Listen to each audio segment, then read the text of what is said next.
Good day to everyone. Welcome to OPM, our online prayer meeting.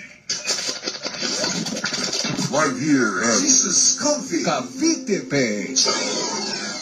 God is good all the time.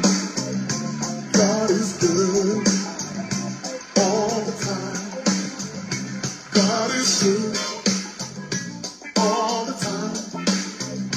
God is good all the time. Thank you, Lord. God is good all the time, and all the time God is good. Yan. Good evening po sa inyong lahat, mga kapatid. Welcome na welcome po kayo sa ating OPM online prayer meeting here at Jesus Conflict Church. Salamat po sa inyong pagsama. At yan, Mondays to Fridays po ang gawain ng ating Panginoon, 7 hanggang 8 p.m. lamang tayo. At yan, ako nga pala ulit, si Brother JV. At hi and hello muna sa ating mga kapatid na nandyan na. At yan, maulang gabi po sa inyong lahat. At thank you, Lord, dahil huminto na ang bagyo. Diba? Pinaalis na ng Diyos yan. Kaya salamat din sa kanyang proteksyon at pag-iingat sa atin, sa bawat isa. At salamat din sa provision. At yan, hello sa Montoya family. Thank you, Lord, kay Mami Beng, yan, kay Daddy Steve Reynolds, Brother Dingdong, na yan, salamat sa Panginoon. Brother Ken Barriento, Sister Novi, good evening. Salamat sa Diyos. Nandiyan din si Brother Genesis, Brother Dan, good evening po sa inyong lahat dyan. Sister She and Sister Yeye, good evening po. Si Brother Reggie, Sister Pat, Brother Mike, good evening. And kay Brother Richmond Cuenca, salamat po mga kapatid sa inyong mga buhay na laging nakaabang sa gawain ng Panginoon. Yan, kahit na makulan, mahina yung internet ng iba, talagang gumagawa ng paraan para makapanood at makasunod sa gawain ng ating Diyos na buhay. At yan mga kapatid, huwag po natin kalimutan na maging part ng digital evangelism. I-share po natin itong live video na ito. Itag po natin yung mga mahal natin sa buhay. At kung first time mo na makasama dito, na may nagtag lang sa'yo, huwag mong kakalimutan na i-comment dyan ng new blessing. Salamat sa Diyos. At yan, thank you Lord din sa mga kapatid natin na nag-share na at nagtatag na. Ayan, salamat sa Diyos sa inyong mga buhay. Marami pang maabot ang salita ng Panginoon. At yan, thank you Lord din, Sister Ria Paresma. Nandyan ka na din from China. Yan. Brother Christopher Montoya. Thank you, Lord. Si Brother Yuri and Sister Mira. Brother Youngs and Sister Jess. Good evening sa inyong lahat dyan. At thank you, Lord. Kay Brother Yanko. Yan.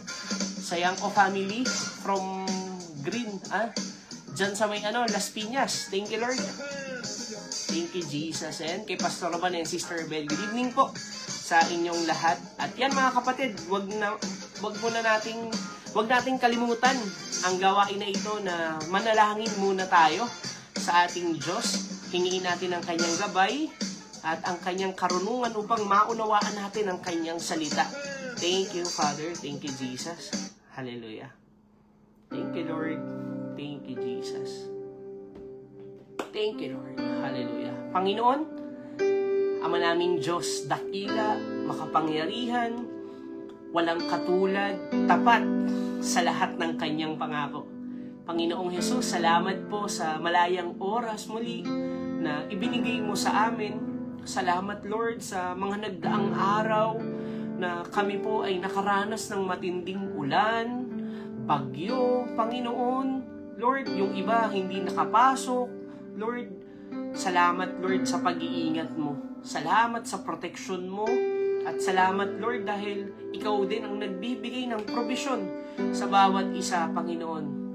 Salamat sa buhay, Lord, na ipinagkaloob mo sa amin. Narito po kami ngayon sa iyong harapan upang makinig muli ng iyong mabuting balita. Salamat din, Panginoon, sapagkat ikaw ang magbubukas ng aming puso, isipan, Panginoon, upang matanggap ang mga salita mo at ang pagliligtas mo sa amin.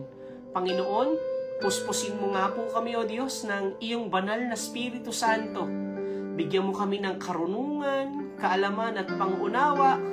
Maranasan namin ang mga revelasyon mula sa iyo, Panginoon, At hindi lang namin ito mapakinggan, mapanood, kundi ma-i-apply po namin sa aming buhay at makita po yung pagbabago. Panginoon, sa mga kapatid ko po na nasa trabaho pa, pauwi pa lamang, Panginoon, hawiin mo ang daan, Panginoon, upang makauwi silang ligtas at maayos, walang gawa ng kaaway na ma-stranded sila, Lord, maging smooth ang kanilang biyahe, yung iba papasok pa lang ng trabaho, Panginoon. Salamat sa favor mo, Panginoon. At salamat din, Panginoon, sa mga kapatid ko na nandito ngayon, sa mga new blessings, Lord, sa mga naitag ng mga mahal nila sa buhay. Ikaw nga po, Panginoon, ang magbigay din ng pangunawa sa kanila at matanggap nila ang kaligtasan na sa iyo lamang nagmumula. Kaya, Panginoon, ngayong gabi na ito, lukuban mo kami, O Diyos, ng iyong banal na dugo. Alisin mo lahat ng distraction sa aming isipan, pagdududa, pag-aalinlangan, mga takot, Panginoon. Bigyan mo nga po kami ng kapayapaan na nanggagaling sa iyong mga salita. Kaya, Panginoon, itinataas po namin ang gabi na ito at binabalik ang papuri sa iyo, Ama.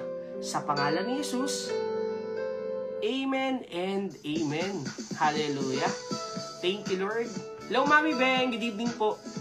At yan, salamat sa Panginoon. Kakatapos lang po natin na mag-pray. Kung kakapasok mo pa lamang, welcome na welcome ka po sa gawain ng ating Panginoon sa ating online prayer meeting here at Jesus Coffee Church. Hello, Sister Lola. Good evening sa'yo.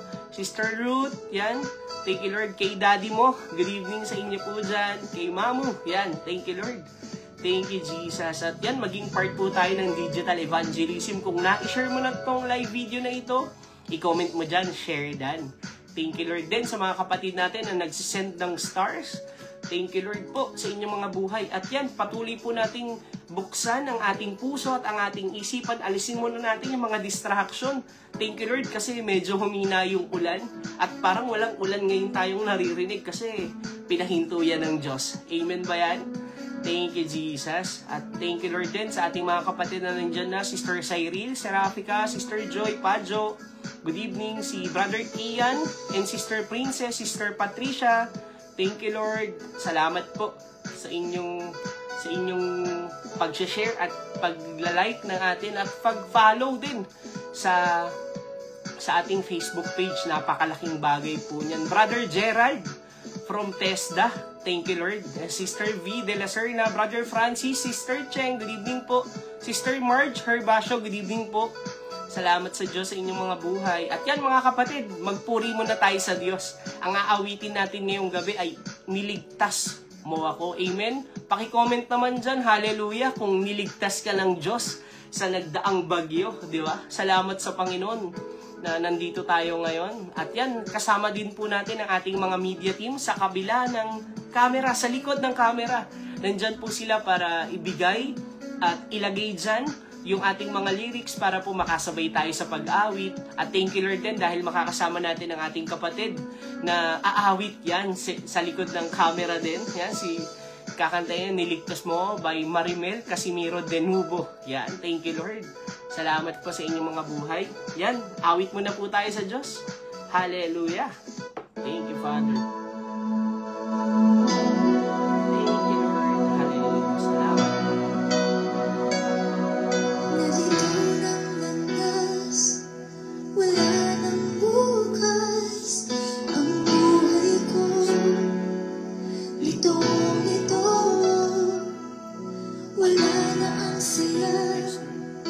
Puno ng dusa, nag-iisa, bigo.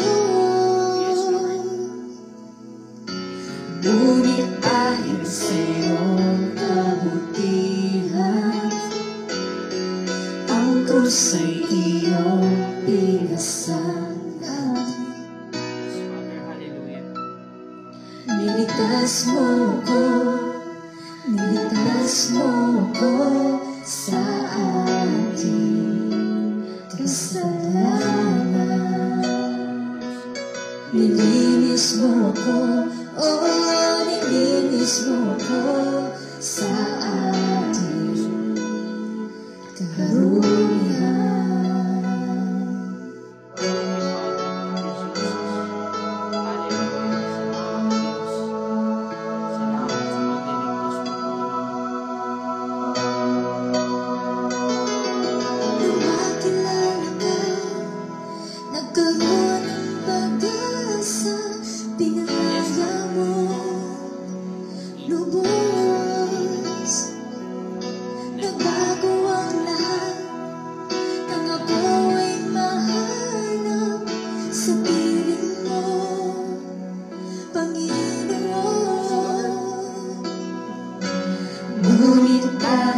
sa iyong katapatan.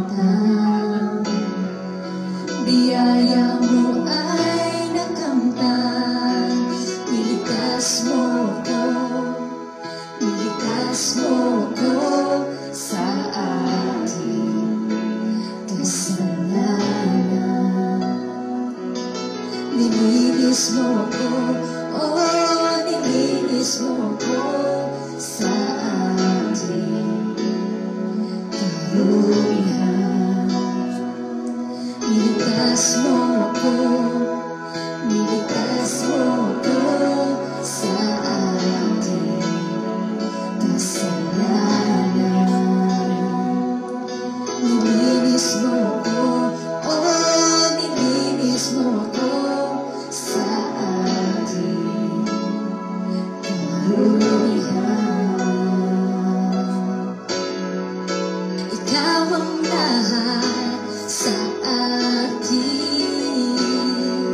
wala nang ibang iibigin.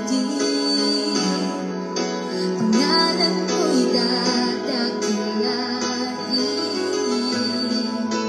buong pusong pupurihin.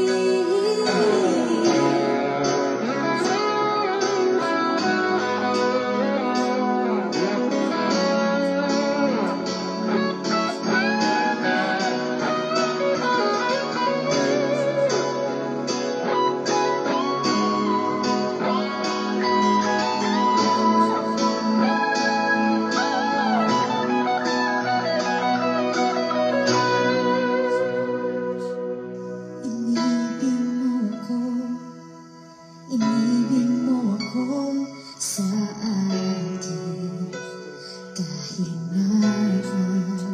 Panginoon.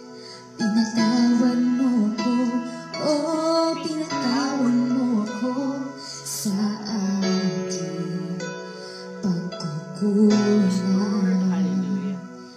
Niligtas mo ko, niligtas mo ko sa ating kasalanan. Nilinis mo ko, oh, nilinis mo ko sa aking karumihan. Niligtas mo ko, niligtas mo ko sa aking kasalanan. Nilinis mo ko, oh, nilinis mo ko sa aking karumihan. Yes, Lord. Thank you, Father. Thank you, Jesus. Hallelujah. Thank you, Lord. Thank you, Father. Hello, Brother Eric Tejada. Good evening po sa inyong lahat dyan. At yan, salamat sa Panginoon. Napakagandang awitin po, no? Na talagang nagbibigay sa atin ng buhay, nagbibigay pag-asa. Sa kabila ng ating karumihan, nilinis tayo ng Diyos. Sa lahat ng ating kasalanan, tayo ay Kanyang pinatawad. Kaya nararapat lang na siya ay purihin. Hello, Sister Jenny Corpus de la Serna. And kay Pastor Ban, good evening po. Yan, salamat sa Panginoon. At kung ikaw, kapatid, nais mong mapakinggan paulit-ulit, araw-araw yung inawit natin, pwede mo pong mapakinggan yan sa ating YouTube channel. Punta ka lang dyan, Jesus Coffee Church.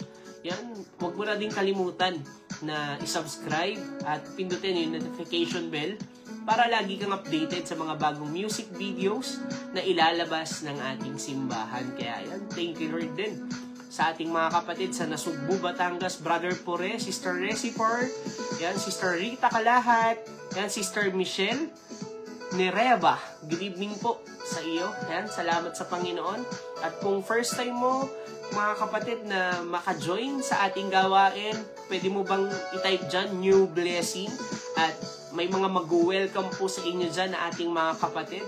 Yan, sa ating Jesus Coffee Church. At thank you Lord din sa ating mga kapatid na nagtatag, nag-share ng ating live video ngayong gabi. Napakalaking bagay po niyan para sa pagpapalaganap ng mabuting balita ng ating Panginoon.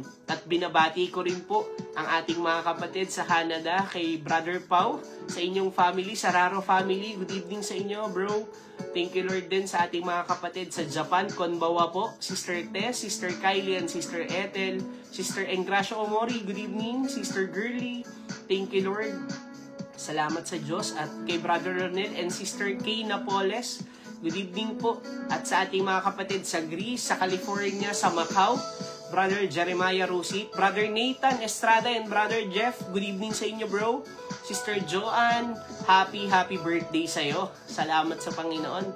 Thank you, Jesus. At yan mga kapatid, bago tayo mag-proceed sa word ni Lord, mag-coffee break muna po tayo.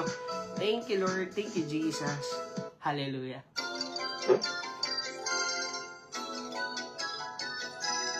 Dagdag kaalaman, makituklasan dito sa Coffee Break. That's a good idea. Presented by OPM Online Prayer Meeting.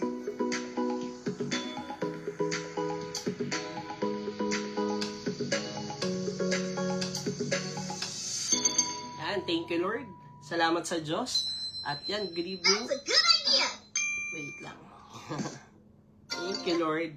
Hallelujah. At yan, good evening, Tita Gina, Tito Willie, good evening, Tito Jessie, good evening po sa inyong lahat. At yan mga kapatid, we encourage everyone na araw-araw po tayong magbasa, magsaliksik, mag-aral ng salita ng Panginoon upang tayo ay patuloy na magkaroon ng karunungan sa ating buhay kung ano ba yung mga dapat nating gawin. Kaya we encourage everyone, araw-araw po tayong magbasa ng salita ng Panginoon. At nais ko pong ibahagi sa inyo ngayong gabi yung salita ng Panginoon sa Kawikaan chapter 13 verse 24. Sabi po dito, mapagmahal na magulang, anak ay dinidisiplina. Anak na di napapalo, hindi mahal ng magulang. Grabe, no? At alam mo mga kapatid, ang nagsulat po nito si Haring Solomon. At pinapaalala po sa atin dito ng Panginoon or sino dito, naranasan mo na ang pagdidisiplina ng isang magulang. Yung tipong nung bata ka pa lang, talagang napalo ka. Ano ba yung mga nagawa mo na talagang hindi naging kalugod-lugod sa magulang mo? Pwede ka bang mag-comment dyan? Yung tipong hindi ako sumunod kasi agad. And Sister Elsa, yan, good evening. Salamat sa Panginoon. Yung iba dito napalo dahil sumasagot sa magulang, 'di ba? May mga ganun ba kayong mga na-experience sa buhay nyo? O talagang ako lang dito yung napalo? Yan. Salamat sa Diyos. At alam nyo, ako din po napalo noon na napakatagal kong sumunod. Minsan, sinasabi ko, wait lang, nakakapagtaas pa ako ng boses. Minsan, may mga ganong pagkakataon. Pero ang ending, ako po ay napapalo. Pero alam nyo, sa pagpapalo na yon ng aking magulang, nagpapakita ito na mahal pala nila ako. Hindi para saktan ako, kundi para maging tama yung buhay ko. 'Di ba? At kung hindi tayo papaluin ng ating magulang sa mga mali nating nagagawa, isipin na lang natin, ano kaya yung nasa likod nun? Baka hindi ka mahal, hindi ka mahalaga sa kanila, o kumbaga hindi ka na pagsasabihan. 'Di ba? Alam niyo mga kapatid, tayo pong mga tao or mga anak ng Diyos, may mga pagkakataon din po sa buhay natin na tayo po ay napapalo. Amen? Ng Diyos na tipong ayaw nating sumunod kay Lord. Minsan, bigla na may darating na pagsubok, na napakahirap, di ba?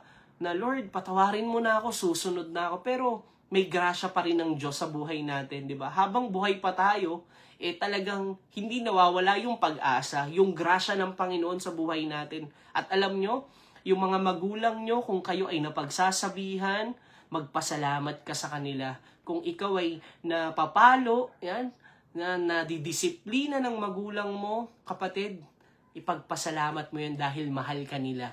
'Di ba? Kaya habang buhay pa sila, mahalin mo rin sila gaya ng ginagawa nila sa iyo dahil lahat ng ginagawa ng magulang ay para sa ikabubuti ng kanyang anak.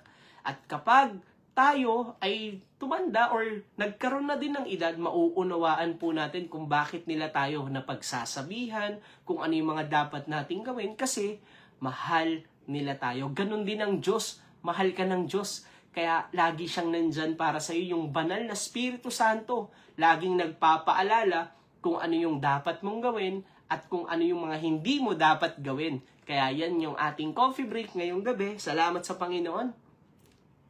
Thank you, Jesus. That's a good idea. Presented by OPM Online Prayer Meeting. Hallelujah. Yan, salamat sa Diyos. Napakaganda ng mga kawikaan na yan. Talagang nagbibigay yan ng karunungan sa bawat isa. Bila ako din, as a head of the family, yan, may mga anak din ako.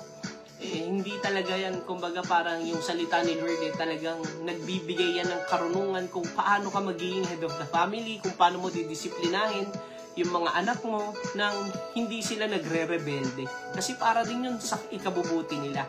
Kaya thank you Lord po sa inyo. Araw-araw po tayo na magbasa ng salita ng Panginoon at patuloy tayong mag-aral ng kanyang salita. Kaya yan mga kapatid, ini-invite ko po pala kayo sa darating na Sunday. Yan, sa Gig Mall po yan, sa Pulang Lupa 1. Malapit po yan sa Pulang Lupa Shell. Yan, thank you Lord. Malapit sa Naga Road. I-search mo na lang sa mapa, Gig Mall, G-I-G Mall, para makasama ka namin. Ito pong darating na Sunday, maaga po ang start ng ating ng service. Alas 10 po tayo ng umaga, yan, 10 a.m. hanggang 12 p.m. lamang tayo. Kaya sama-sama po tayo na magpuri sa Panginoon, magpasalamat, sapagkat itong nagdaang linggo, napakaraming mga hinarap na pagsubok, mga bagyo, ulan, di ba? Pero salamat dahil naririto tayo ngayon. Amen ba yan, kapatid? Salamat sa Panginoon. Paki-comment naman dyan. Hallelujah! Kung ikaw ay binigyan ng kaligtasan at proteksyon ng ating Diyos na buhay. Thank you, Father. Thank you, Jesus. At yan mga kapatid, ini-invite ko rin po pala kayo sa ating Wednesday Bible Study. 8:30 po yan hanggang 9:30 ng gabi. May link po tayo na sinesend sa bawat isa. At thank you Lord, may mga kapatid po tayo na nakaka-join dahil napakalayong lugar nila pero naka-join siya. Alam nyo po, sa Leyte po ay umaabot na po ang ating Bible Study. Kaya maaari bang palakpakan natin ng Diyos dyan na buhay? Hallelujah. Yung iba nasa Canada, diba? Yung iba nasa Japan.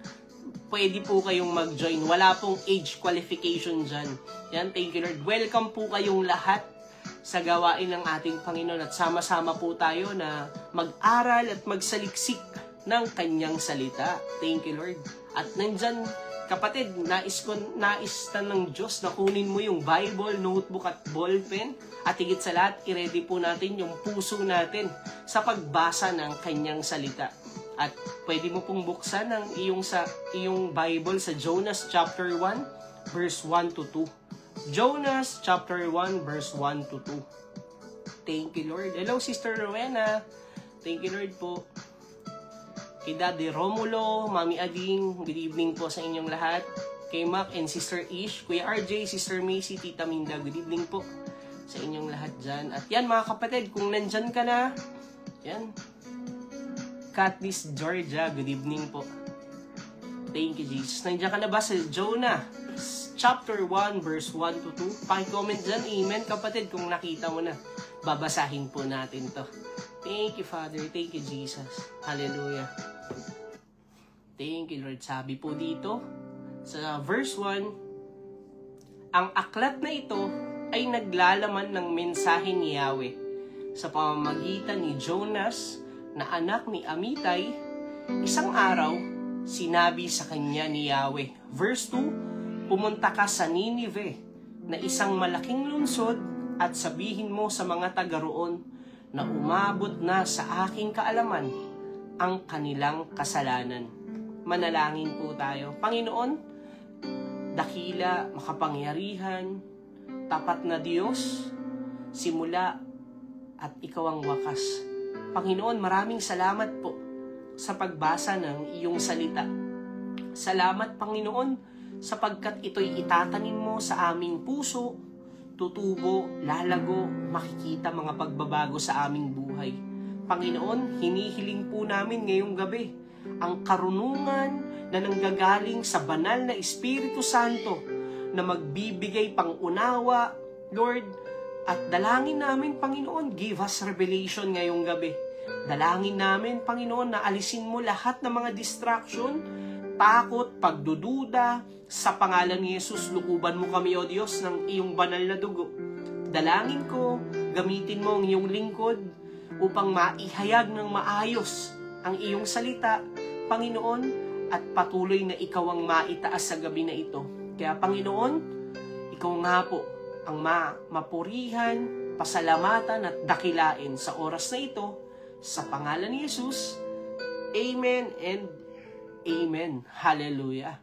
Thank you, Jesus. At yan, hallelujah. Thank you, Father. Yan, mga kapatid, kung kakapasok mo pa lang sa gawain ng ating Panginoon, welcome na welcome ka sa ating OPM online prayer meeting here at Jesus Comfy Church. Ako nga pala ulit si Brother JB. Mondays to Fridays po, 7 hanggang 8 p.m. lamang ang gawain ng Panginoon. Yan, mapagpalang gabi po ulit sa inyong lahat. At bago tayo mag-umpisa, mga kapatid, may tanong po ako sa inyo. Kung natatandaan mo pa, yan, salamat sa Panginoon, anong utos ang kadalasan mong naririnig nung bata ka pa na nanggagaling sa magulang mo? Anong utos ang kadalasan mong naririnig sa mga magulang mo? Hallelujah. Sige, kapatid, i-comment mo dyan yung sagot mo, babasahin po natin yan. Yan, thank you, Lord. Hallelujah. May mga, alam ko, marami kayong mga narinig na utos noon, lalo na sa loob ng bahay, no? At yung iba dyan talagang maglinis ng bahay. May mga ganong di ba? Maglinis ka ng buong bahay, aalis kami, pagbalik dapat malinis na. Di ba? Thank you, Lord. Yung iba naman, paghuhugas ng plato. Yan. Lagi, ikaw din bang naging dishwasher ng bahay niyo noon? Kumbaga, ito ngayon kasi sa amin, si Clarence at si Cheska lang yung naghuhugas eh. Paalitan sila sa umaga, sa gabi, sa tanghali. Yan, kanya-kanya silang toka. At yung iba naman, maglilinis. Ako naman dito sa may CR, sa kusina ka. May mga ganun po sila. Yung iba naman, nautusan ka na maglinis ng sasakyan. May mga ganun ba tayong experience, mga kapatid?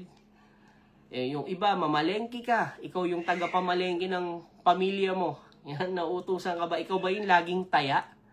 Thank you, Lord. Yan, sige, magbabasa tayo ng mga comment nyo dyan, mga kapatid. Magpastol ng baka at kambing. Grabe, no?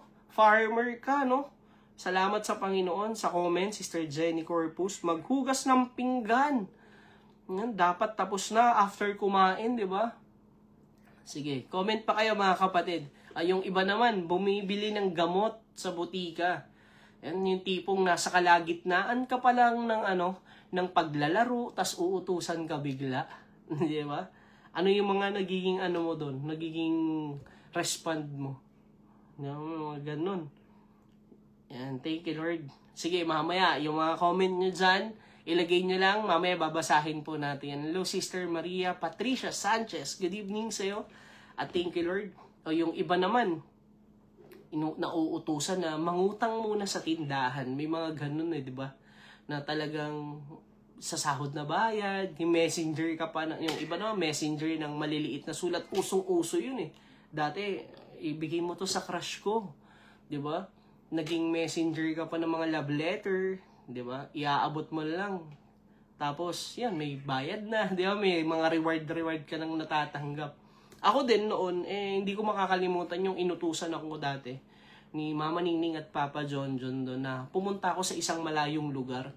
Na parang first time ko lang yun na pumunta sa Raon. Na dati kasi malayo pa talaga sa akin yun. Pero, isang sakay lang po yun. Di ba? Santa Cruz, galing ng Zapote. Tapos, sabi ko, pag nagkamali ako dito, hindi pa uso yung cellphone nun Diba? Na talagang kapag nagkamali ako ng sakay, ligaw ako dito. Pero thank you, Lord, kasi nautusan naman ako ng maayos. Kasi kung iuutos pa nila mama sa iba yon, wala naman po kasi akong kapatid Ako lang talaga ang pwedeng bumili doon. At ako na din yung nag-decide na bumili. Kasi nga, may parang bayad. Kumbaga may reward sa akin yun na ikaw na lang, uutusan ko para hindi na lumayo yung pambayad sa ibang tao. Kasi parang pag may delivery fee, di ba? Sayang yung ibabayad. Pero kung ako, malaking bagay na sa akin yung 100 pesos noon, 200. Kung makailang balik ako ng roon, okay lang, di ba?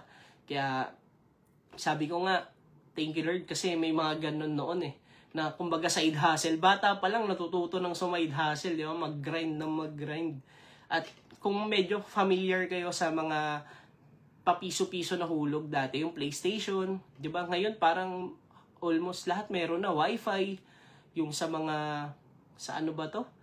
Yung sa mga paghuhugas ng mga sasakyan yung mga tubig, yung mga vacuum, mga blower, marami na ngayon nahulog-hulog. Medyo ganun po yung negosyo namin dati na nandun sa pwesto namin noon. Kaya ako yung nauutusan lagi noon na gumawa din kasi nga medyo marunong tayo doon. Kaya yun, sabi ko nga, thank you Lord kasi yun, talagang bata pa lang kapag may inuutos na yung magulang, natututo na din na maging humble, natututo na din na sumunod agad, lalo na kapag may reward, di ba?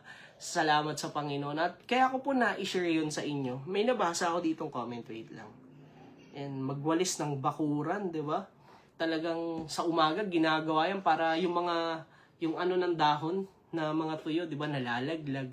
Yeah, thank you Lord po sa mga nag-comment Thank you Jesus. At kaya ko po na-share yun sa inyo dahil po dito sa binasa natin, alam ko medyo familiar na po kayo sa story na to, pero lagi kong inaano to minimeditate, lagi kong inuulit-ulit na basahin kasi napakarami po na matututunan sa buhay ni Jonah bilang isang tao at bilang isang propeta ng Panginoon. At alam naman natin, itong si Jonah may ginawa siya na hindi maganda sa Panginoon. Kaya dito po, ang title po ng ating pag-uusapan, The Life of Jonah. Yan, thank you Lord. Buhay ni Jonah. Kapag nakakarinig ba kayo ng buhay ng isang tao, ano yung una nyong tinatanong? Di ba? May mga ganun kayo Di ba? Parang ako din, uy, may kukwento ko sa'yo yung buhay ni si kilala mo ba to? Yung classmate natin dati. Ang unang lagi kong tanong, anong nangyari sa kanya? Saan siya nagtatrabaho ngayon? Sino na ba siya? Saan ba siya ngayon? May pamilya na din ba? Ganon yung mga una kong laging tanong kapag may mga nangangamusta sa akin at may kinakamusta din sila sa akin na mga ka-classmate. At dito, sa buhay ni Jonah, siya po ay isang propeta ng Diyos. Siya po ay isang Hebreo or Israelites. At dito, siya po yung maghahatid ng salita ng Panginoon sa mga taga-Ninive. Inutusan siya ng Diyos na pumunta doon, pero ang ginawa niya, hindi siya sumunod. Bakit kaya hindi sumunod si Jonah? Dahil ba ayaw niya lang? Dahil ba walang reward? Di ba? Ang mga tao kaya sumusunod minsan dahil may reward, may blessings. Ganun ba kung bakit hindi sumunod si Jonah? Alam niyo mga kapatid kung bakit hindi sumunod si Jonah? Sabi dito sa verse 2, pumunta ka sa Ninive, ito po yung utos ni Yahweh sa kanya, na isang malaking lunsod at sabihin mo sa mga taga roon na umabot na sa aking kaalaman ang kanilang kasalanan. Bakit ba hindi sumunod si Jonah? Unang-una po, itong mga taga Ninive po ay kaaway nila Jonah. Marahil kaya hindi sumunod si Jonah, maaaring makaranas siya ng pambubugbog, makaranas siya ng hindi magagandang bagay doon. Kumbaga, pwede siyang mamatay doon at hindi na siya makauwi sa kanyang pamilya at makabalik sa bayan niya. May mga pagkakataon sa buhay natin na may mga inuutos po sa atin ng Panginoon. Katulad po nito, yung dati mong nakaalitan or dati mong nakaaway, sinasabi sa ni Lord, i-invite mo siya sa church para makilala niya ako. Napapalayo na kasi siya naliligaw siya ng landas. May mga ganun pong utos minsan ng Diyos. Pero kung tayo yung nasa sitwasyon ni Jonah, susunod ba tayo? Yan ang tanong. Susunod ba tayo o tatakbuhan natin yung utos ng Diyos? Minsan kasi ganito yung nangyayari kapag inuutusan tayo ng Panginoon na i-invite yung tao na nakasakit sa atin or nakaaway natin. Hayaan mo na lamang yan na ganyan yung buhay niya. Kasi inaway niya ako eh. Kumbaga nagkakaroon ng pride sa puso natin. Ganon din si Jonah. Maaring kaya hindi siya susunod sa Diyos dahil gusto niyang maghigante sa mga taga-Ninive. Kasi gugunawin po ng Diyos yung mga taga-Ninive, papatayin. Kumbaga, wawakasanan ng Diyos yung mga kasalanan. Pero dahil may grasya ang Diyos na si Yahweh, gusto ng Diyos na magsisi pa sila sa kanilang mga kasalanan. Kaya gusto ng Diyos na gamitin si Jonas sa mga taga-Ninive. Kaso nagkaroon ng takot sa puso ni Jonah. Kapag pumunta siya, pwede siyang patayin katulad ng sinabi natin kanina, or pwede siyang gawan ng hindi maganda. Kaya ang ginawa niya, tinakasan niya po ang Diyos. Sabi sa verse 3 sa Jonas chapter 1, sa halip na sumunod, ipinasya ni Jonas na takasan si Yahweh. Nagtungo siya sa Joppa at doon ay nakatagpo ng isang barkong patungong Tarsis. Palayo po siya. Imbis na papunta sa Ninive, palayo po siya. Sa kabila siya dumaan. Pagkatapos na magbayad ng pamasahe, sumakay na siya ng barko upang maglakbay kasama ng iba pang mga pasahero patungong Tarsis. Sa ganitong paraan ay inakala niyang makakatakas siya kay Yahweh. Marahil sa buhay natin, kapag hindi tayo sumunod sa Diyos, kala natin okay na. Tapos na, hinayaan ko na, hindi ko na in-invite yung taong nakasakit sa akin, pero hindi natin natakasan. Parang mararamdaman mo sa puso at isip mo na, parang may kulang sa akin. Parang may hindi ako nagawa na pinapagawa ng Diyos sa akin. Diba? Kung susunod lamang tayo, may naghihintay na kaligtasan para sa mga tao. At ganun din, kapatid, huwag tayong huminto na sa atin lang. Katulad ni Jonah na sa kanya lang yung kaligtasan, ligtas na siya eh. Alam niya eh kung sino yung nagbibigay ng buhay. Sa atin din, huwag matapos yun. Ipagkaloob natin or i-share natin sa iba. Kaya nga ini-encourage ko po ang bawat isa na sa simula pa lang ng ating gawain sa OPM, i-share po natin itong live video na ito. Itag natin yung mga mahal natin sa buhay. Kahit na yung iba nating mga katrabaho na malalakas mang asar, itag natin. Yung lagi tayo pinapagalitan ng mga boss natin, itag natin kapatid. Hayaan natin ng Diyos ang kumilos sa kanilang buhay. At dahil doon, nagawa natin yung purpose natin, nagawa natin yung inuutos ng Diyos sa atin through online, through Facebook. Hello Brother Twinny, good evening. Hello po, Beloy De Leon. Good evening po sa inyong lahat. At yan, nandito na po tayo sa salita ng Panginoon. At dito, napakahirap para po kay Jonah yung sinasabi ng Diyos sa kanya. Akala niya kasi, matatakasan niya na si Yahweh. Akala niya minsan, kapag hindi siya sumunod, okay na yon. Minsan, hinahayaan lang natin. Minsan, nagbibingi-bingihan na lang tayo. Iniiwasan natin or tinatakasan natin ng Diyos. Alam mo kapatid, kahit anong iwas mo sa Diyos or sa ating Panginoon, hindi yan makakatulong sapagkat hindi tayo makakatakas at makakaiwas sa Kanya. Bakit? Malaki yung Diyos natin. Malaki yung Diyos at kitang-kita niya kung saan tayo papunta kahit saang sulok pa tayo ng mundo magtago, katulad ni Jonah. Yun yung magiging natin makikita natin. Makikita tayo ng Diyos. Hindi tayo makakapagtago katulad ni Jonah. Dahil sa pagtakas ni Jonah or hindi niya pagsunod sa Diyos, may mga bagay siya na hindi magagandang naranasan. May naranasan siyang bagyo na hindi niya inaasahan. At hindi lang yon, sabi sa verse 4, ngunit nang sila'y nasa laot na, eto po, papakita dito sa atin na kung ikaw, babiyahe ka ng barko at alam mong may bagyo, tutuloy ka ba? Yan. Sa tingin ko, hindi ka tutuloy. Pero dito po, sa story ni Jonas, walang kahit anong bagyo na maaaring umawat sa kanyang paglayo sa Diyos. Kasi maayos yung panahon na ito. At dito, dahil hindi sumunod si Jonah, tinakasan niya ang Diyos, nagpadala si Yahweh ng isang malakas na bagyo. Itong mga nakaraang araw po, tayo po ay nakaranas ng malakas na bagyo. Thank you Lord, at humina na ngayon at almost wala na. Yung iba, nakaranas ng mga baha. Pero alam naman natin na ang Diyos lang din ang nagpapahinto ng lahat ng yan. At dito po sa story ni Jonah, malakas na bagyo yung ipinadala ni Yahweh. Dahil nga, tinakasan niya si Yahweh ni Jonas. Kaya't halos mawasak ang barko. Alam nyo, pinapakita po dito, habang binabasa ko to, sa hindi natin pagsunod sa Diyos, may mga tao po na madadamay, may mga pagsubok na darating sa buhay natin nang hindi natin inaasahan, katulad ng nangyari po kay Jonah. Malakas na bagyo kaya halos mawasak yung barko na sinasakyan.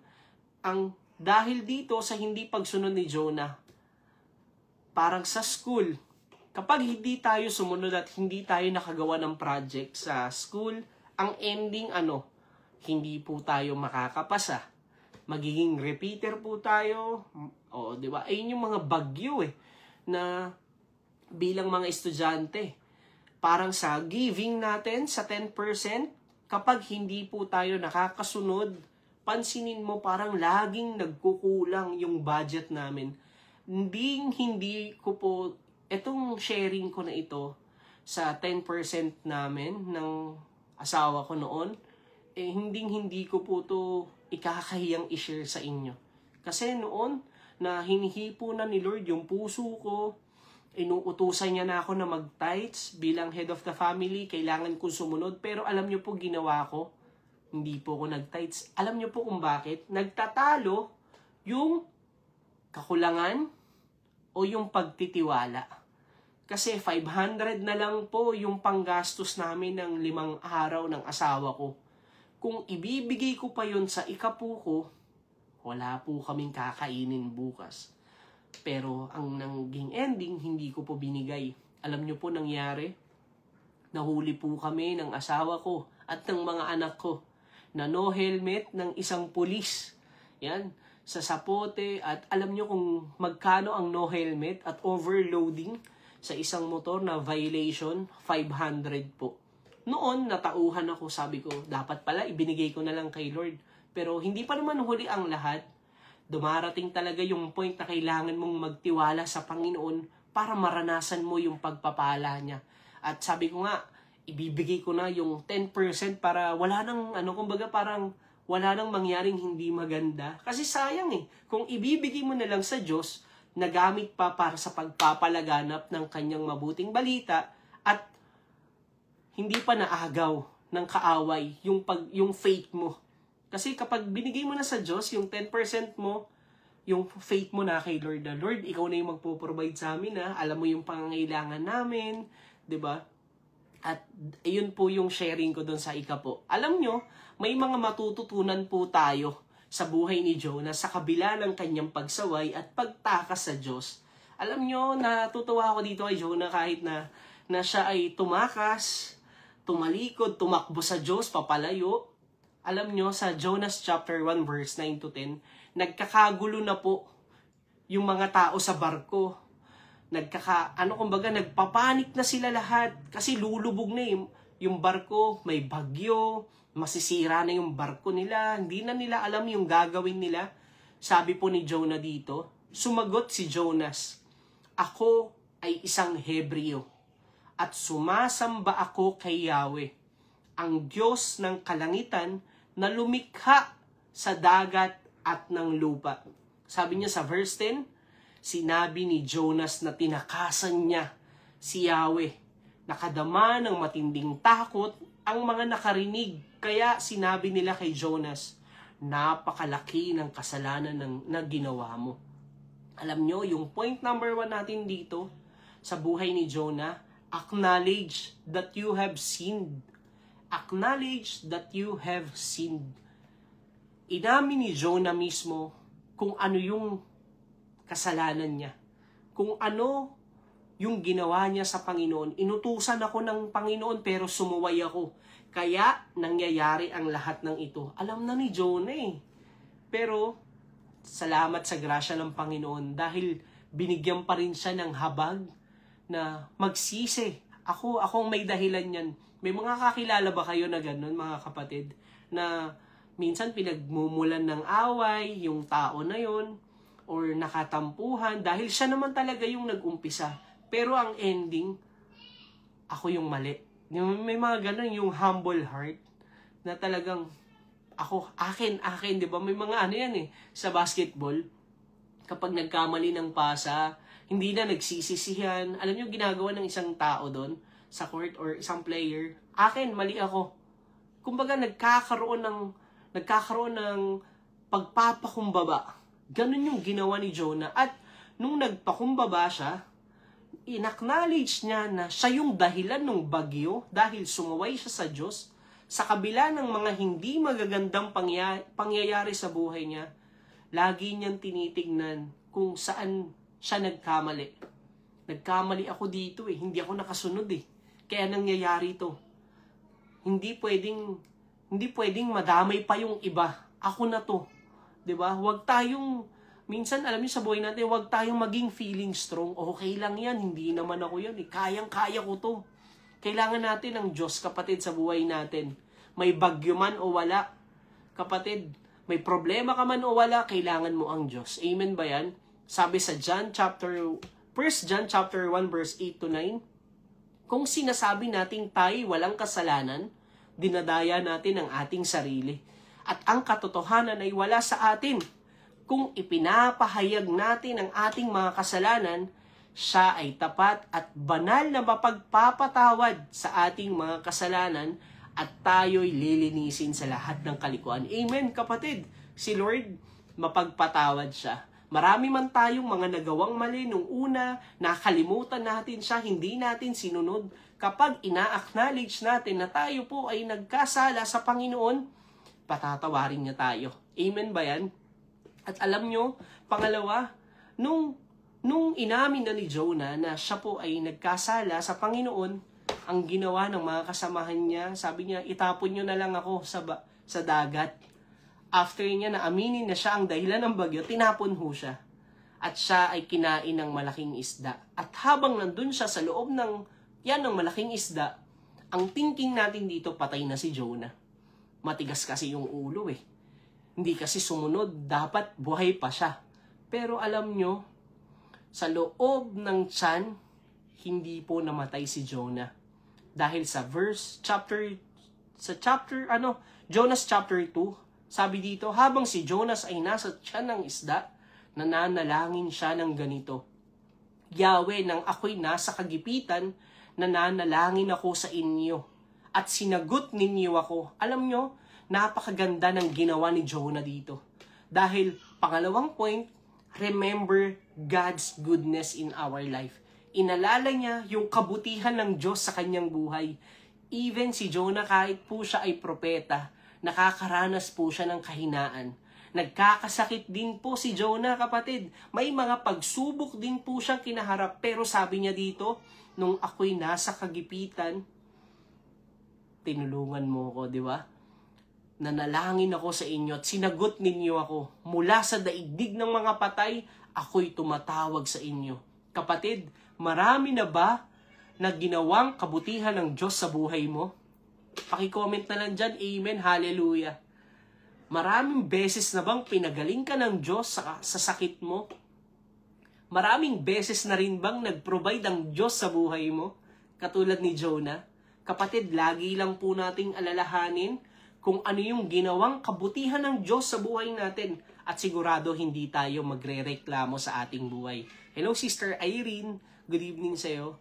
At salamat sa Panginoon. At sabi dito, nung tinapon na po si Jonah, nandun na siya sa malaking isda, itinapon ninyo ako sa kailaliman, sa pusod ng karagatan, nabalot ako ng malakas na agos ng tubig, at malalaking alon sa aking ay tumabon. At alam nyo, inalala niya yung kabutihan ng Diyos. Kaya, glory to God sa atin, kapag tayo po ay nakakaalala ng mga mabubuting ginawa ng Diyos sa buhay natin, pagpapakita po ito ng pagpapakumbaba. Amen? At sabi dito, nung nasa tiyan siya, Jonas chapter 2 verse 9 to 10, ngunit ako'y aawit ng pasasalamat at sa inyo'y maghahandog. Tutuparin ko ang aking mga pangako, o Yahweh na aking tagapagligtas. Sabi niya dito, pagkatapos, inutusan ni Yahweh ang isda na iluwal si Jonah sa dalampasigan. Sabi niya sa sarili niya, susundin ko na, Lord, yung ipinag-uutos mo sa akin. Sasabihin ko na sa mga taga Ninive kung ano yung nais mong iparating sa kanila. At alam nyo, kapag ganun po yung puso natin, inalala natin yung ginawa ng Diyos sa buhay natin, matatanggap mo yung kaligtasan. Receive God's salvation. Amen. Katulad ng ginawa kay Jonah, iniluwal siya ng malaking isda. Malapit doon sa Ninive, sa dalampasigan, dahil naranasan ni Jonah ang kabutihan ng Diyos at ang pagliligtas nito sa kanya, ibinalik niya sa Diyos ang karangalan. Amen? Kapag may ginawa ang Diyos sa buhay mo, lagi mong ibalik sa Kanya yung pagpupuri. Kung ikaw noon wala kang trabaho, tapos binigyan ka ng Diyos ng trabaho, kapatid, magpasalamat ka lagi sa Kanya. Be grateful kung ano man yung mga narating natin sa buhay. Kasi kung wala ang Diyos sa buhay natin, wala tayo dito. Ibinalik niya lahat yon. Kung noon tinakbuhan niya at tinakasan niya ang Diyos, ngayon, buong tapang na pong hinarap ni Jonah ang mga taga Ninive. Nagpahayag siya ng kaligtasan. Bakit? Kasi siya mismo nakatanggap ng kaligtasan. Katulad ng sinasabi natin kanina, kung ikaw ligtas ka, sino dito? Sige, sabihin mo na lang dyan, praise God. I-comment mo dyan, praise God. Kung ikaw mayroon ka ng buhay na walang hanggan, tinanggap mo si Kristo sa buhay mo, binigyan ka niya buhay na walang hanggan. Comment mo dyan, praise God, kung may buhay na walang hanggan ka na. Amen? Hallelujah. Kung may buhay na walang hanggan ka na, dalangin ko na huwag huminto sa iyo yung kaligtasan. Ipagsabi natin kung sino ba yung Diyos na nagbigay ng kaligtasan sa atin, ng buhay na walang hanggan. Sabi sa Jonas 3:3-5, nagpunta nga si Jonas sa Ninive. Malaki ang lunsod na ito. Aabutin ng 3 araw kung ito'y lalakarin. Kapatid, hindi na inisip ni Jonah kung ilang araw siyang maglalakad. Sabi doon 3 araw. Pero sabi niya, sige, lakad ako. Ganun din. Sino ba yung mga tao na sinasabi ni Lord na i-invite mo? Mahirap ba na puntahan sila? Hindi mo na nga sila kailangan puntahan eh. I-message mo na lang, kapatid. I-online mo na lang, messenger. Tatawagan mo na lang, free. Kung may data ka, di ba? May mga free data pa nga para i-invite mo sila eh. Kapatid, napakaganda na po ng technology ngayon. Napakadali nang mag-invite. Kaya mag-invite po tayo. Yung mga lolo't lola mo, nanay at tatay mo, tito, tita mo. I-invite mo sila, kapatid. Kasi ikaw mismo nakaranas ka ng kaligtasan ng Diyos. Kung noon pariwara yung buhay mo, tumatakbo ka sa Diyos, ngayon may buhay na walang hanggan ka na, ikaw yung magpahayag ng mabuting balita sa kanila. At sabi dito sa verse 4, siya'y pumasok sa lunsod, pagkaraan na maghapong paglalakad, malakas niyang ipinahayag. Gugunawin ang Ninive, pagkaraan ng 40 araw. Grabe no? Ano sabi doon? Malakas niyang inihahayag. Malakas yung boses niya. Ganito yung gagawin ng Diyos. Magsisi na kayo sa kasalanan nyo. Hayag lahat sa Kanya ang lahat ng kasalanan na ginagawa nyo. Walang maitatago sa Kanya. Magsisi kayo upang kayo ay maligtas. Ginawa niya yung part niya. Yung purpose ng buhay niya, nalaman niya na. At alam nyo, mga kapatid, dito po sa story na to, makikita natin na sino ba yung mga taga Ninive. Ang totoo, tayo po yung mga taga Ninive. Yung makasalanan ng buhay, puro inom, sugal, puro bisyo, lahat ng mga makalamang gawain, nasa atin na. Sabi ng Diyos, gugunawin niya. Dahil ang kabayaran ng kasalanan ay kamatayan, sigurado impyerno po tayo. Katulad ng mga taga Ninive, wala tayong magagawa sa paghatol ng Diyos sa atin. Pero alam nyo, sabi dito sa Mateo chapter 4 verse 40, kung paanong si Jonas ay 3 araw at 3 gabi na nasa tiyan ng dambuhalang isda, ang anak ng tao ay 3 araw at 3 gabi ring nasa ilalim ng lupa. Alam nyo kung sino po yung anak ng tao? Yung Diyos na nagbigay sa atin ng kaligtasan katulad ni Jonas sa mga taga Ninive. Alam nyo, walang iba kundi si Jesucristo. Kahit na malayo si Lord, siya ay nasa langit, tayo ay nasa lupa. Hindi niya ipinagkait ang kanyang sarili para ibigay sa atin bilang handog. Wala pong magiging, tayo pong mga makasalanan, impyerno na po tayo. Sigurado. Pero dahil sa habag at grasya ng Panginoon, ipinadala niya ang kanyang bugtong na anak upang tayo ay tubusin sa lahat ng ating mga kasalanan. Sabi dito, 3 araw at 3 gabi ring nasa ilalim ng lupa. Nung namatay po si Jesus Christ, siya po ay nasa ilalim ng lupa. Sinarado niya ang impyerno para lahat ng mga sumampalataya sa kanya ay magkaroon ng buhay na walang hanggan at hindi na pupunta pa ng impyerno.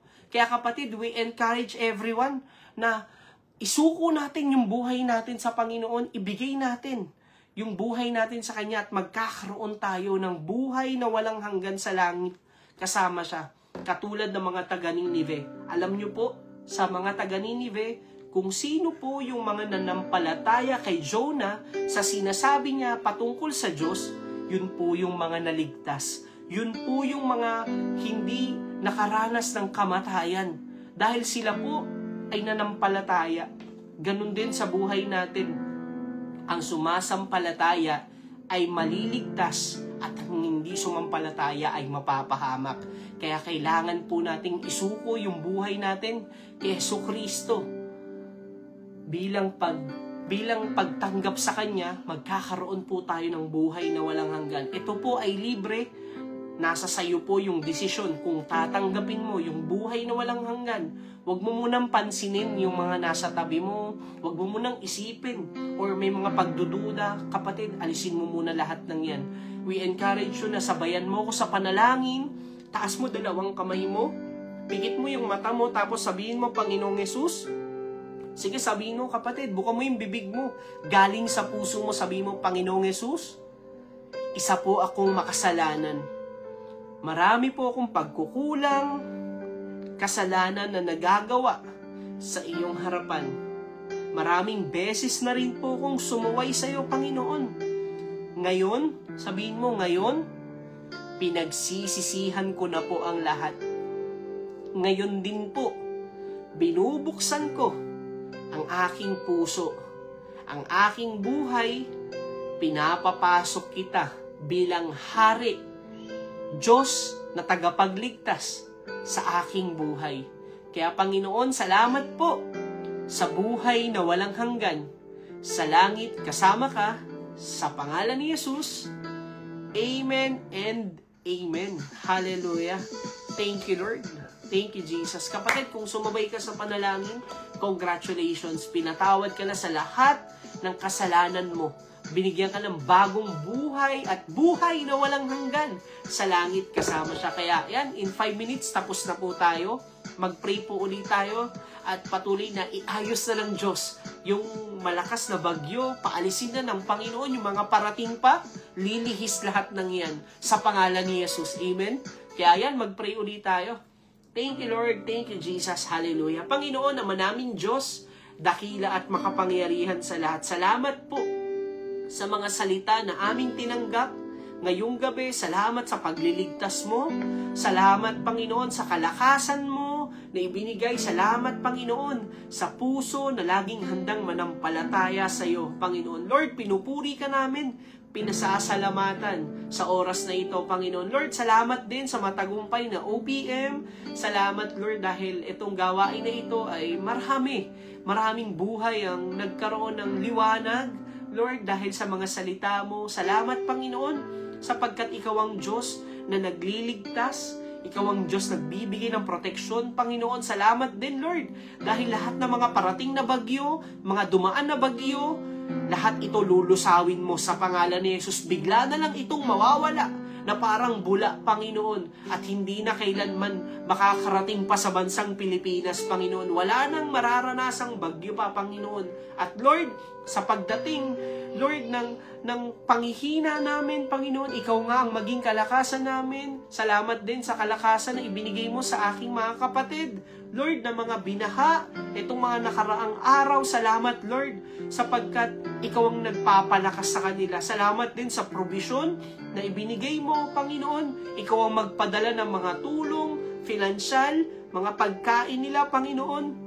I-provide mo sila, lalo na ang kalusugan na sa iyo lamang nagmumula. Lord, give us favor sa lahat ng kanilang mga gagawin, karunungan sa lahat ng mga desisyon, Panginoon. Pagtagumpayin mo at pagpalain ang gawa ng kamay ng aking mga kapatid saan man sila magpunta. Kaya Panginoon, maraming salamat din po sa kagalingan na ipinagkaloob mo sa bawat isa. At lahat ng ito, tinataas namin sa iyo, Ama, sa pangalan ni Jesus. Amen and amen. Hallelujah. Thank you, Lord. Thank you, Jesus. Hallelujah. Salamat po. Thank you, Father. At yan, mga kapatid, tapos na po tayo sa gawain ng Panginoon. At salamat po sa inyong pagsama ngayong gabi. At kanina, tinanggap mo ba si Jesus bilang Panginoon na tagapagligtas sa buhay mo? Comment mo dyan, amen. Hallelujah, congratulations dahil lahat ng kasalanan mo, pinatawad niya. At hindi lang yun, tinawag ka pa niyang anak. Kaya sabay-sabay po tayo na ideklara ang I'm a child of the Most High God. I am blessed, I am full of wisdom, full of power, full of potential. I can do all things. I will overcome. I have a great destiny in Christ. I believe it and I receive it. In Jesus' name, amen. Power is in you, Messiah. That is Jesus Christ, the King of Kings and the Lord of all Lords. Thank you for watching po sa ating OPM. Ako nga pala ulit si Brother JB sa ating OPM online prayer meeting here at Jesus Comfy Church. Good night and see you again. Bye mga kapatid!